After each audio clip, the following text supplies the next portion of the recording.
বন্ধুরা দেখেন বোয়াল মাছ, গলদা চিংড়ি মাছ, এই মাছ এই যে বন্যায় দেখেন পুরো বাগানটা লন্ডভন্ড হয়ে গেছে। এই যে কৃষকের কলা গাছ টাছ এগুলো সব কিন্তু সবরি কলা গাছ ভেঙে চুরমার হয়ে গেছে। ঠিক আছে, এই যে দেখেন বাদামগুলো ডুবে গেছে। ঠিক আছে, এখন এই যে পানিতে পচে যাবে, তাই এই যে ভাই এবং ভাবি ওনারা দুইজন মিলে এই যে অপরিপক্ক বাদাম মানে কাঁচা বাদাম সেগুলো এই যে মাঠে থেকে তুলতেছে।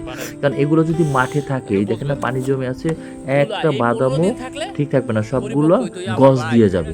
ঠিক আছে, ওই যে ভাই দীর্ঘশ্বাস ছাড়তেছে যে আর 15টা দিন যদি পরে বৃষ্টিটা হতো, তাহলে এত ক্ষয়ক্ষতি হইতো না। এই প্রায় অপরিপক্ক বাদামগুলো এখন ভাবি তুলতেছে, ভাই তুলতেছে, ভাবি কাটতেছে। এই যে গোড়াগুলো কেটে শুধু এই যে বাদামটা তারা নিয়ে যাবে, পাতাগুলো রেখে যাবে।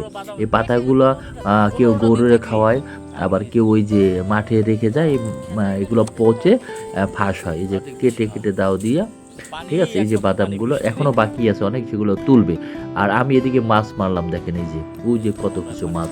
হ্যাঁ, এই যে ডোবা, এই যে পানিতে ভরে গেছে, এই যে দেখেন মরিচ কত উঁচায়, তাও ডুবে গেছে গা।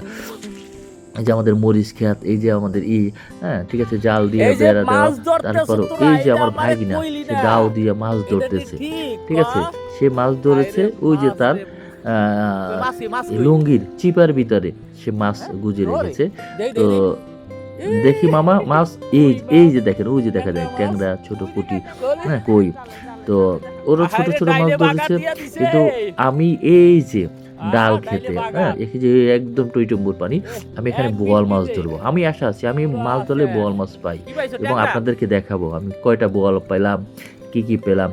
আর এই এখানে আমার এক শালা নাতি, ও মাছ ধরতেছে। ও যে একটা গুলশা মাছ, সে তার কাটা ভাঙতেছে। এই যে কাটা ভাঙতে গিয়ে শালা এই যে এই চলে গেছে।